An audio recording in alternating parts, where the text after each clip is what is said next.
Bad Movie Crew. Bad Movie Crew. Hey everybody, welcome to another edition of the Bad Movie Crew, BMC in the building. And I'm your host, Neil. You obviously know my brother Mark is here with me again, as always. Greetings and salutations to the masses. Jeez, don't pray, my stoic. This is gonna be a good review. And together we are here to review another movie. You know, you guys are loving our content. We released Red Notice recently, and you guys saw me act a fool, and you guys seem to be eating that up. I don't do these things purposely. I do not go in these things trying to make you guys laugh or whatever. This is serious reviewing I'm doing. As I always say, we as experts, I'm being professional. It's just that these movies piss me off. And we are the Bad Movie Crew, so that is what we do. Anyhow, continue to like, continue to comment, continue to share. Subscribe if you haven't subscribed before. If you are subscribed, hit your notification bell so you don't miss anything. Shoot, you could dislike, because disliking tells us what we're doing and what we're not doing wrong. And plus, it's art. Movies are art. It's opinion based, so it'll be good to get that conversation going. Just be respectful. We'll be respectful, and yeah, we can meet in the middle and have a conversation. Again, with Red Notice, we had some good commentary on Mark's Facebook page. He posted on his Facebook page, and we got some good engagement there. So yeah, people, let me get the community growing. Anyhow, my brother, you're very stoic today. You're very low key. Mark, more low key. Those two words are mutually exclusive. I guess it depends on the movie that we're reviewing today. What are we reviewing this episode of Bad Movie Crew? We are reviewing Venom to Let There Be Carnage. Venom, Let There Be Carnage. No, before we get into it, you know, we always, again, we as experts, I usually give a breakdown of what the movie is. Venom, Let There Be Carnage was released on October 1st, 2021. It was produced by Columbia Pictures, Marvel Entertainment, and it was released by Sony Pictures, releasing other production companies in there too, but you know, for the main part, Columbia Pictures and Marvel Entertainment are the big producers, tentpole producers. The movie cost $110 million to make, and it made back, at the time of this recording, $469.6 million, almost $470 million. Mark shaking his head, and it comes in a brisk 97 minutes, a chippy 97 minutes. This is reminiscent of the recent cropovers we've been having before the pandemic. You know what I mean? You get his stadium at 8, and you don't Spring Garden by 11:30. By 10 o'clock. Yeah. Right? This is a brisk 97 minute. Compared to some of the ones we reviewed recently, brisk. Like I got to the end of this, I was like, wait, it's still early? Like, man. I let like, I know what to do. Boy, we can get into that, boy. Movie was quick, fast, in a hurry. Directed by Andy Serkis. Now, you know Andy Serkis, he's the motion capture genius behind movies like Schmeagol, Gollum from Lord of the Rings. He also did some work on The Hobbit, and he also did some work in Marvel and other different properties. But he directed this movie, so it's important to mention that Andy Serkis, he cut his teeth as a second unit director on the Hobbit films. He directed his first full directorial debut was on Breathe, a 2017 biopic. He also directed 2018 Mowgli, Legend of the Jungle. That was a version of the Jungle Book. So he does have some acting chops, and the reviews, the public opinions on it is that he's above average filmmaker, right? Around between 55 to 68% on Rotten Tomatoes. He's a competent director, right? Decent enough. Right. The screenplay was written by Kelly Mercer. She wrote Saving Mr. Banks, 50 Shades of Grey, the first Venom, and Cruella. And the story was written by Kelly Mercer and Tom Hardy. Now, the movie stars Tom Hardy as Eddie Brock, Michelle Williams as Anne Wayne, Naomi Harris as as Frances Barson, Shriek, right?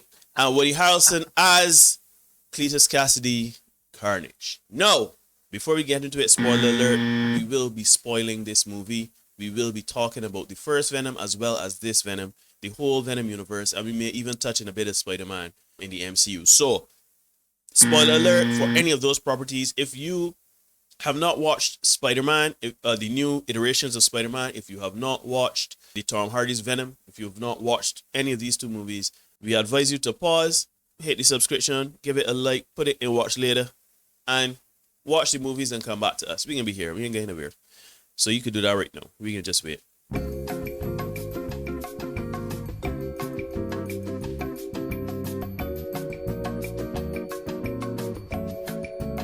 Anyway, right. So, Mark, This movie, Sure. what was this movie? Now, we know that the first Venom is a Spider-Man anti-hero, Spider-Man villain slash anti-hero, where he is a symbiote from space.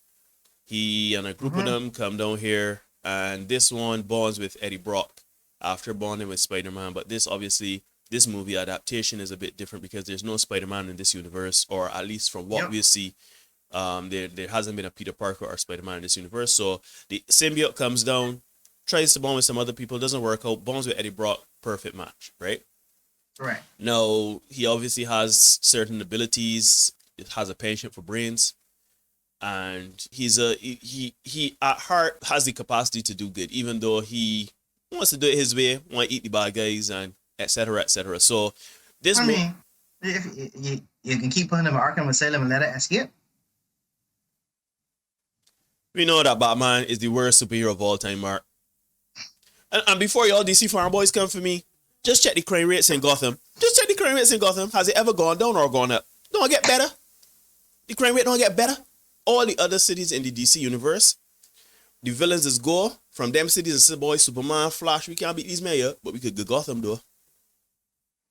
Anyhow, besides the point.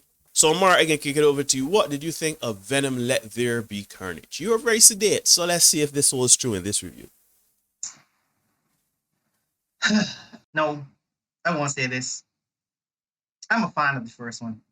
I genuinely liked it. I mean, for what they had to do, they had to introduce a Venom without a Spider-Man, and I think they made some decent compromises. Obviously, if you know Venom from the comics, you would know he got his web swinging ability because he copied Spider-Man. His is organic, well, depending on which version of Spider-Man you watch from the MCU, is either organic or he created it himself. So again, that's the first one. I had it. Was a good fun little, can't remember runtime, but it was pretty good. This one, damn it to hell, it is hot garbage. Not garbage, garbage. This should be right next to Black Panther. They had it for obvious.com. Like, He about put it at the Black Panther hard to fall. Mark is a savage boy. Sheesh. Look, I honestly went into this movie very hopeful because you know what? They could build on it. You bring in Carnage. And right off the bat, there were some things that did not make sense to me. Like, you're taking this little girl who ended up being Naomi Harris's character in childhood. You know she has a superpower or she has some unspecified power. You jump the woman in the back of a paddy wagon and you do not restrain the woman, nothing to nullify the powers. You just put she in the back of a paddy wagon with a one guard. With a one guard, be that crap my head. With a one guard that ain't even got a little earplug. Nothing. So you clearly want the woman to escape. You clearly want the woman to escape. You clearly don't want this little girl in no protective, no jail, no nothing. You can just let the woman go alone. All right. No, you want to make this Cletus's love interest. Does not give a about a sympathetic villain. It. I don't care that he was abused as a little child. I don't care that he was trying to find the woman he loved. He's not the protagonist. He's the antagonist. I don't care. You can make him a villain just because he cares to be a villain. He grows up, he does not care about anybody, and he won't kill people. I would be quite fine with that. I don't need a backstory to care about the villain. Just if you want the man to be villainous, make him a villain. Make he's one kick puppies. He's put cats in bags and throw them in the ocean. Make him an insufferable backstory. Might as well walk on grass. Don't come and make the man seem like, because he was abused as a child, that he then started to hate people, and the only boy to calm he is Shriek. What? I don't care. I don't care. I don't care. Give me a bad man that got a reason. Well, I just want to kill people because I want to kill people. And I love Woody Harrelson. I loved him from Cheers. I love him in Zombieland. But can we stop putting him in these pictures or trying to recapture his natural born killer vibe? because when he did come up with Natural Born Killers, he looked like a psycho. He was younger. He played the part well. No, not so much. Like, I don't have a problem with the casting. I just have a problem with you trying to. I think they're more trying to capture that sicko vibe from Natural Born Killers, and it didn't translate. All right, fine. We all know Carnage doesn't care. We all know Carnage does not care. So the random acts of killing people didn't bother me because that's what Carnage is. I honestly at a point was like, are you watching the first one or are you watching part 2? Because this is almost beat for beat part 1. Oh no, it's a red symbiote. I can't fight with a red symbiote, but we can still fight the red symbiote and win. That is exactly part 1. Also, I could understand you having a red symbiote in part 1 because you had, the man that went into space, bring back about 6 or 7 of them. How you bite Venom? And I never really understood it in the comic either. Because Carnage is the son of Venom. How the he get a red one?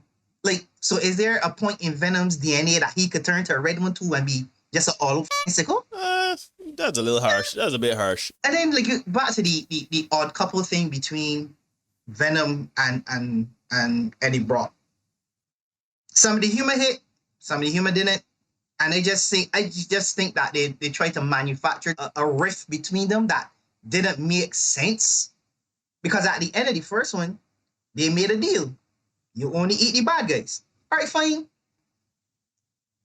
Eating bad guys and a lot of dead bodies around the place will start to leave a trail.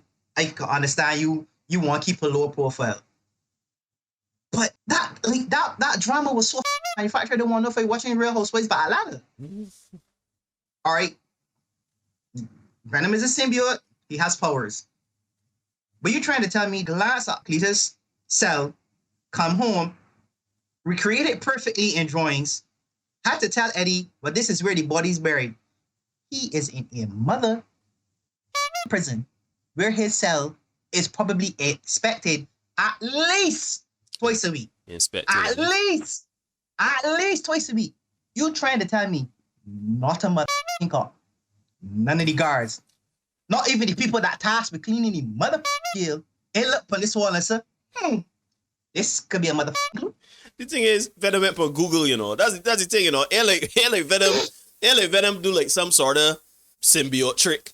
He literally look at the image. Oh, no, you talk about symbiote trick. You talk about symbiote trick. How do you Carnage, the computer? I find out that the woman was in Ravencroft? That's what he was. Yeah, Ravencroft. That's it. The man look at a laptop. And just to saw and hack government. He's a symbiote. Don't be like that, Mark. Because he's a symbiote. He's a symbiote, man. No, he's a symbiote. He's a symbiote. Neil. Stop it. But hold on a minute. But hold on. This has always been a problem and shout out cinema since. Those guys did a very good job of always pointing out that you don't give these characters, these superheroes or whatever, certain characters like a moveset or you just give them their weaknesses, but you don't give them or define their powers, so they could do anything. So that's the thing. If you don't have a definition for Carnage's powers, him filling up a laptop and getting government access, sure. You want me curse with today, now? I can see you really want me curse with today. You really trying to let me curse with today. I'm just saying, dog. You really trying to let me curse with today. I'm just saying.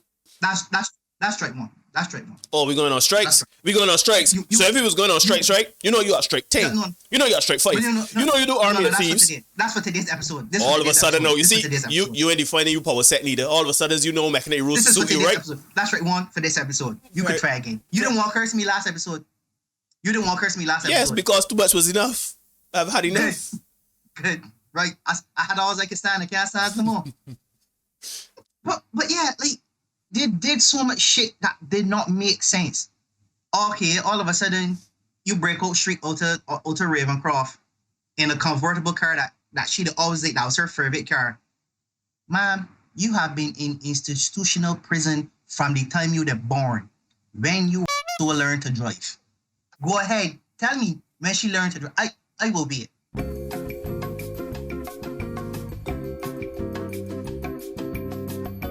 See?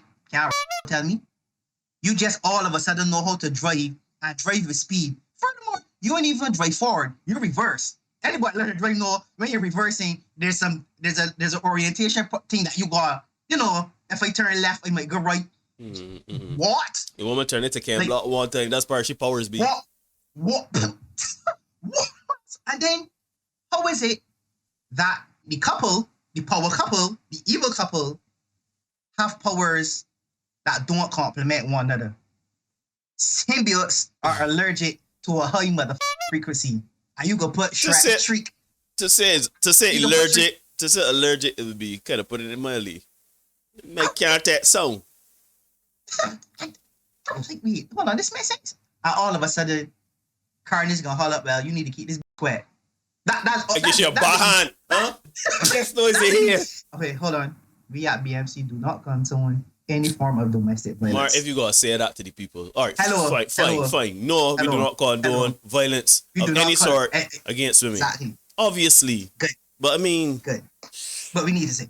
Anyhow, again, they didn't define Carnage's power set. All of a sudden, my man growing to cover a whole church. He got enough symbiote to cover a church. And I just like, might eat somebody's head and turn get bigger. They might say, oh, a power up. Literally, that was a line. A power up. They might say, oh, look, a power up. Like this Mario, that's a mushroom. I make a habit of rating points and stuff that I just want to cover. Like, you know, key notes in it. And at a point in the movie, I just click where I want to say it so well. You got that red notice feeling. Because I got that feeling last time we did a review. I just click where I want to say this. Alright? I can just remember this off. I can just remember how the pain I felt. I think I'm going to try to convey to you guys the pain I had watching this bullshit. Like, the only redeeming quality... No, sorry. I had a couple redeeming qualities. One, I think Tom Hardy as Venom is perfect. Like, as Venom, he captures the essence, the indecisiveness of whether being I should be a villain or I should be good, and this next and the fourth. He does a very good job of dealing and acting with pretending to have an alien in your body. Right. The next thing, is the mid-credit scene. And we can get into that later. But that was like last episode you said you could put Ryan Reynolds on a green screen with the two lines that made you laugh, and that would be the whole movie. Just give me Venom, not necessarily Eddie Brock, but give me Venom. Give me Venom, and that mid-credit scene, and I'd be good with this movie. Other than that, www.bake.com/what the. So, this is taking a whole burden off of me because I don't, I mean, I can still rant, but it's good to know that I am joined by my brother in arms. Here he is. All of a sudden, now he wanted to play all this middling talk and defending bad movies like Army of Thieves and Red Notice, being critical of movies like The Hard Day Fall. No, it's good to finally get back, my brother. Everything Mark said, again, we don't compare notes. We just have a very brief conversation. We try not to get too much into it. We save it for the camera, the recording. And by and large, what Mark said is spot on. Spot on. For me, I could care less about Cletus Cassidy's backstory in the comic books, because this is based on Maximum Carnage from the early 90s, the story arc. And I read that many, many years ago. But from what I remember about it, is that they very quickly and early on let you know Cletus Cassidy has no redeeming qualities. He threatens a mother and a baby. I think it was a mother and a baby, or was she pregnant? I can't remember. But the point is, they made it a point to set up this woman being in danger. And he kicks puppies. Carnage was walking about New York City just killing people randomly. Like, there was no, they weren't in his way. They weren't stopping him from doing something. I don't care. Cletus Cassidy is a serial killer. I do not care to know why he became a serial killer. I don't care to know that he has a love interest in Naomi Harris. The thing about Save that for Netflix special, which we will not be watching if they ever do one. But moving on. Netflix, boy, you in my bad books here. Anyhow, the thing is, a character like Cletus Cassidy is perfect because you don't have to write a motivation for him. You don't have to write a backstory for him. Literally 2 lines of dialogue, an exposition of the police detective carrying Eddie Brock to a cell saying, yeah, this man, or just a random girl, like, yeah. Don't go around this man's a psychopath. Remember Garland Green from Conair? When they didn't show his backstory, they just say, you, that little man there, butcher enough men up and down the seaboard. Eastern seaboard. The man say he drive through three states with somebody he had as a right. Like things. That'll take a minute of screen time to get the connotation of you, Cletus Cassidy, is not a man you'd invite to dinner, right? But I don't understand why we trying to make every villain sympathetic. Why we are trying to find a relatable middle ground with these characters, especially in comic book movies.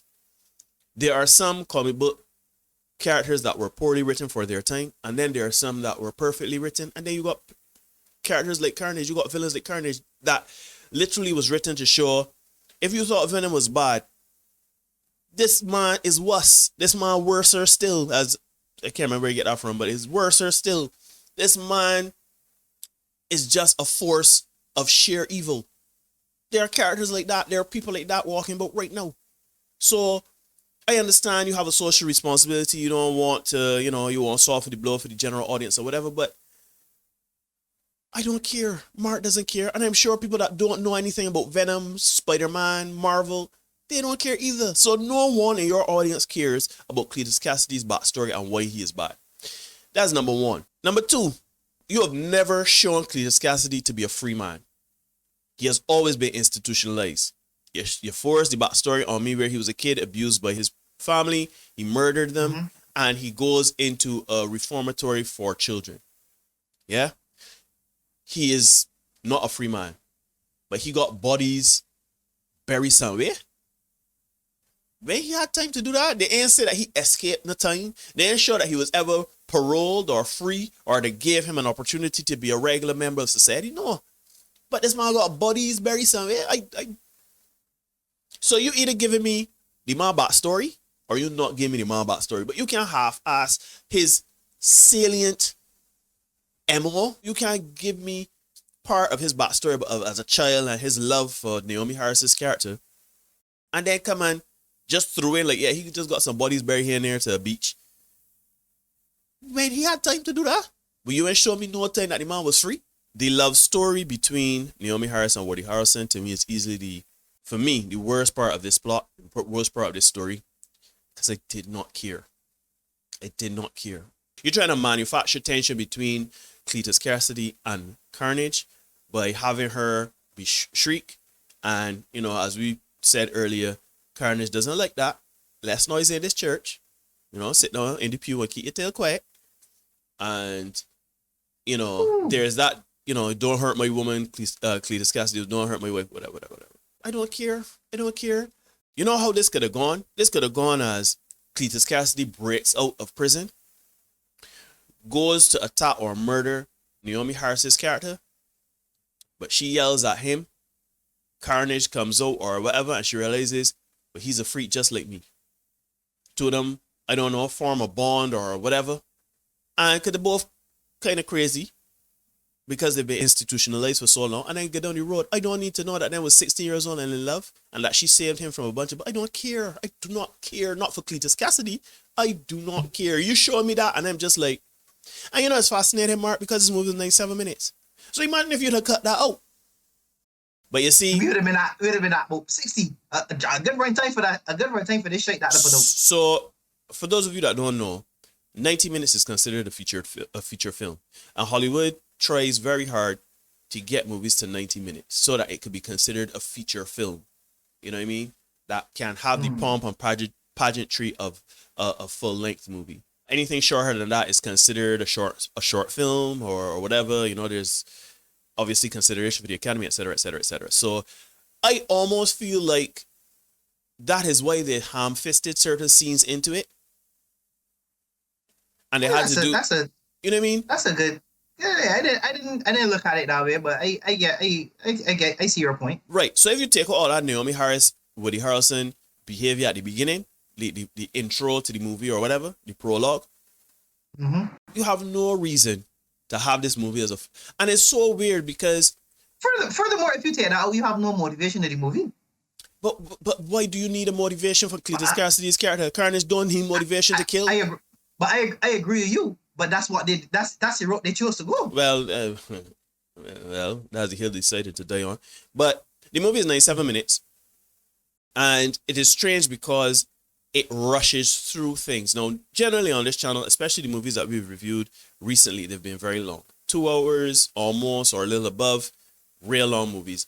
There are sometimes it works. In the case of Doom, where you have a lot of exposition, and the movie is just gorgeous. So the acting is gorgeous. So you have no problem in just allowing them to tell their story, right? You know, as part of a larger lore, let them have at it for near 3 hours. The Harder They Fall, I like The Harder They Fall. I did not mind that. But then you have movies like Army of Thieves, where you could tell that they was fluffing it up. There's movies like Red Notice that had no business to be 118 minutes or nothing. And this movie just rushed through things. And this is where shortened movie was poor, because it spent, so imagine, Mark, in this movie, let's strip this down like a car, right? Mm-hmm.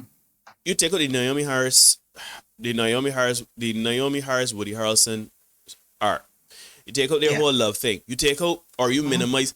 Venom was in a rave.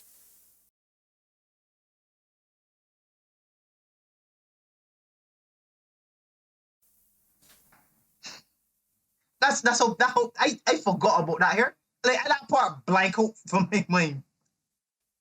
Venom was in a rave. Venom all of a sudden jumping from body to body. That's I don't even mind that, because it made sense. They did that well, because he was jumping from body to body and people were getting sick, kind of showing up that Eddie and him are perfect matches. But this man went to a rave, and not only that, but gave an empowering speech of togetherness and one unity. And it almost felt like a speech.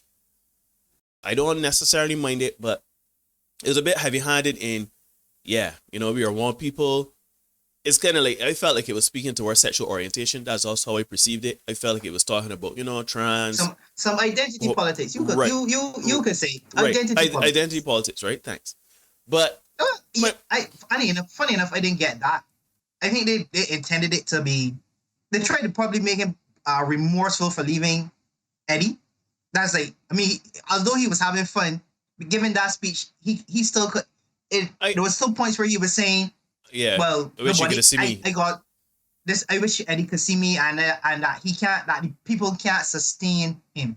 So to me, that's a good point. That's a good take. Like I said, it's subject. Like you always say. Yeah. I'm not saying that that's what Sony and them was doing. I just saying, like, for me, I guess because of the time we live in, and because it's such a hot button topic, I felt as though it was partly to talk about that we are all different. Because he even says, he makes a line saying that he was in the Eddie closet and he's free of the Eddie closet. Yeah. So I felt like there's an alternate lifestyle kind of coming out kind of vibe. I ain't angry at it. I ain't upset at it. I was more upset that the man was at a rave.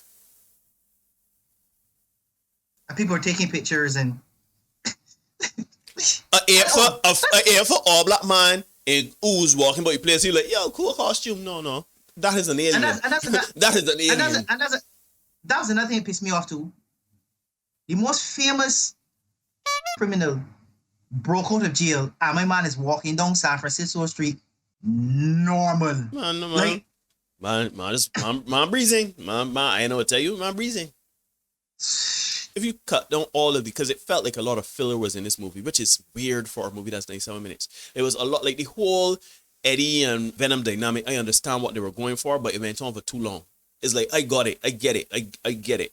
Venom is trying to do his best to integrate into Eddie's life, but it's not working for Eddie. And Eddie is cramping Venom's style of, running about and doing as he likes.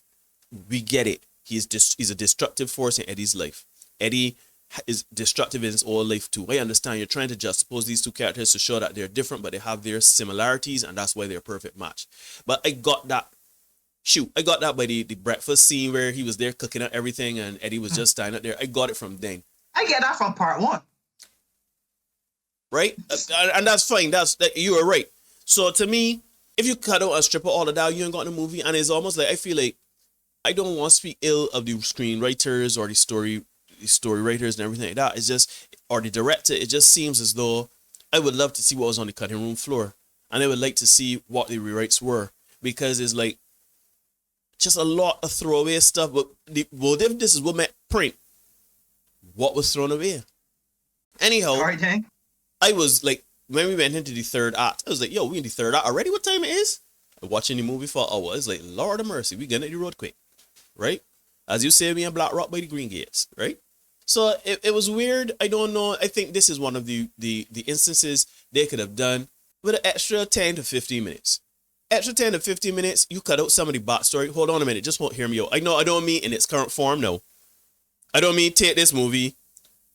I mean take this movie and extend it by 15 minutes. I am saying if they had a different story, you trim the fat of certain things. And Woody Harrelson, I love Woody Harrelson. I loved him from Cheers days. I loved him in Natural Born Killers that Mar made reference to. I loved him in the Zombieland movies. I love Woody Harrelson. Whenever Woody Harrelson shows up in a TV series or a movie, he steals his scenes. Man is a great character. Why go over the top? I understand you trying to make Cletus Cassidy seem like a parody of a person, a caricature of a person. But I got the vibe of Saturday Morning Villain or Mr. Freeze in Batman or Robin. I was getting that vibe of the over the topness of Dr. Freeze. Like, it was just grandiose and over the top. And I was like, why are you playing him like this? I get that. Yeah, and for somebody who's more, again, in the comics, his motivation is just to kill people. Just to kill people. Just rumble. Here you people. have, like you said, you have fixed a backstory that don't make sense. So then it ruins what the character is supposed to be. Yeah. So I guess with what they did, they had no choice but to make him. But why? Because watch, I did some research on this movie, and they said the motivation for Cletus Cassidy in this was the guy in the first one, the director in the first movie. He did the mid-credit scenes he cast Woody Harrelson as Cletus Cassidy because he liked his portrayal in Natural Born Killers. The character in Natural Born Killers was a more Cletus Cassidy character for me than Cletus Cassidy in this movie. Like, in Natural Born Killers, I got the fear of this man would kill anybody, anytime, anyhow. He has no regard for human life, right? So to me, Woody Harrelson was a bit over the top for me. Tom Hardy, I don't know. For some reason, I preferred his portrayal in part 1 more so than part 2. That's just for me personally. For me, Venom, I don't know what this Venom was. I understand their dynamic and everything like that, but their dynamic in part 1 was good. I understand you want to show the tension, you want to show the disharmony, everything like that, but everything just seemed amplified in this. Shoot, even Michelle Williams. Real Housewives of San Francisco. Right. That's what it was. It felt over the top unnecessarily. Oh God, speaking of over the top, Naomi Harris played Calypso. This was Calypso with a loud voice. For those of you who don't know what I'm talking about, Naomi Harris played Calypso in the Pirates of the Caribbean Part 2 and 3, Dead Man's Chest and At World's End. She played Calypso in those, and outside of the as a matter of fact, there was parts of that little fake Jamaica accent was trying to permeate this character. Like, I could not tell if you'd have put crabs on her and with the shriek, I'd be like, hey, Calypso. You know what I'm saying? Like, I don't even understand her inclusion, Drake. Sure, I can understand you trying to appeal to Woody Harrelson's humanity and give him some tether to humanity and to be a foil for the symbiotic relationship between Cletus Cassidy and Carnage. But like, I don't care. Every time Naomi Harris was on screen, I did not care. I couldn't care less. I didn't care. So the directing was nothing special. This is not Andy Serkis, but it was not a monumental feat of cinema.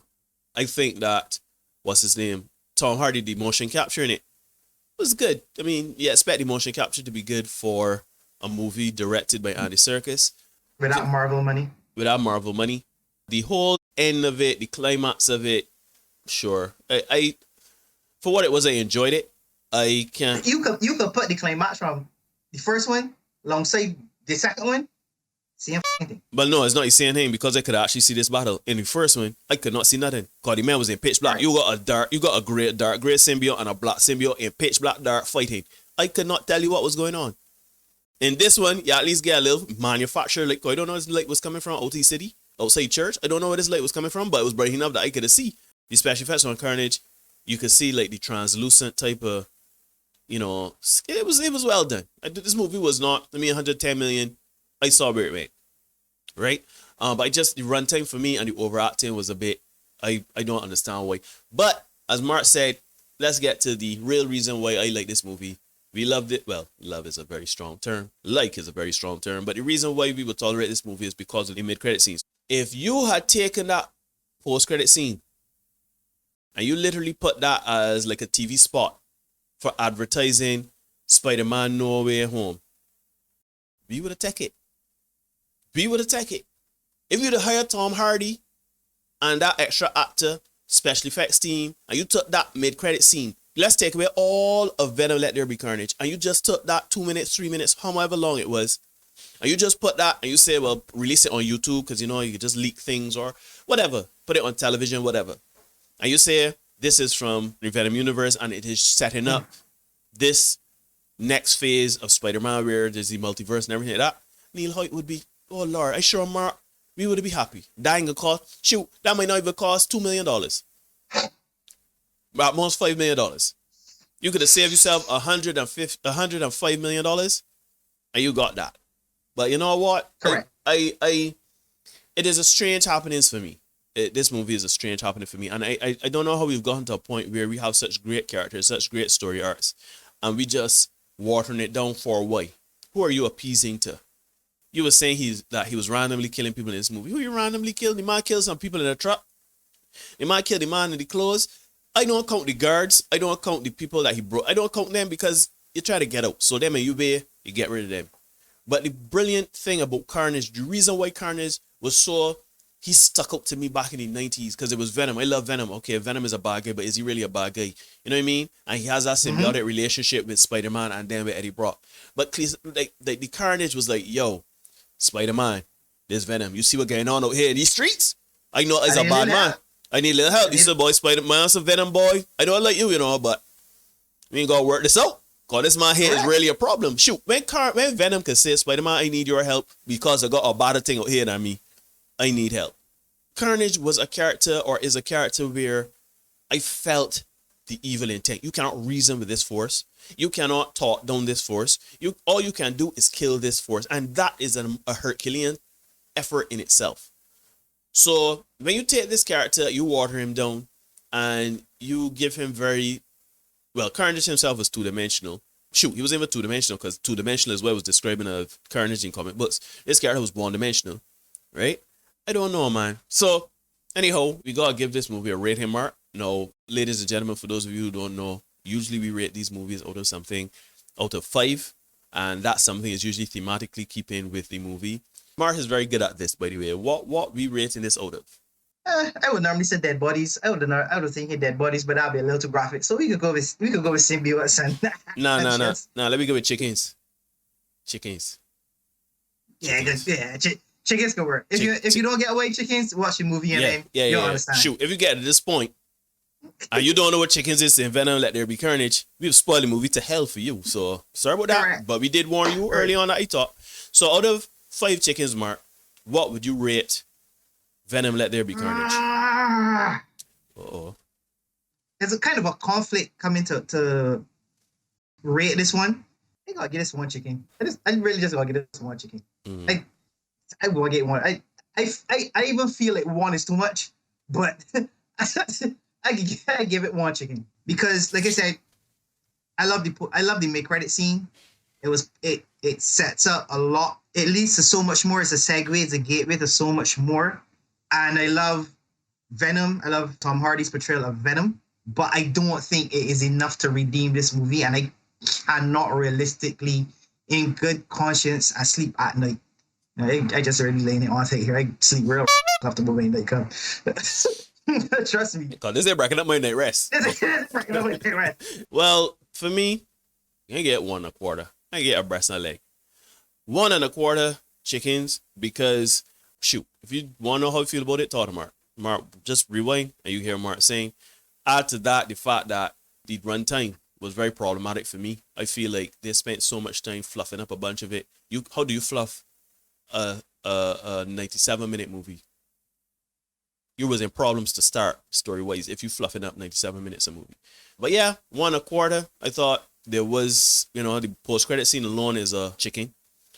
And the special effects and everything that were decent. I give that a quarter. But for such an IP, for such a property, for how they introduced Venom without Spider-Man and it worked in the first one, yeah, I don't know, man. I don't know how I feel about the third one, but we are here, and that's what we're going to do. When it ever drops, we will be here. Ladies and gentlemen, we have reached the end of this review of Venom Let There Be Carnage. We are grateful that you've reached this far in our review. As always, we appreciate the feedback. We like the comments. As Neil mentioned at the beginning of the episode, you guys really engaged on my Facebook page for the last episode. We love that. Keep it going. As always, like, comment, subscribe, share, hit the notification bell, send some suggestions. Again, we can work on it. We got some things planned for this month coming up. This should be a good month. This should be a good month, Mark. Bad movies. Should be a good month. The bad movies. Whew, we can get a reprise here. Yep, we got a couple of things in the pipeline, so hopefully you guys stick with us. Again, thanks for all the subscribers. At recording, we were at 56. Also, it can come out a little late, but we recorded this on Independence Day, so happy Independence / Republic Day, wherever they decide to put it. Hope everybody has a good day. And again, just keep supporting, and we appreciate you guys. Peace and love.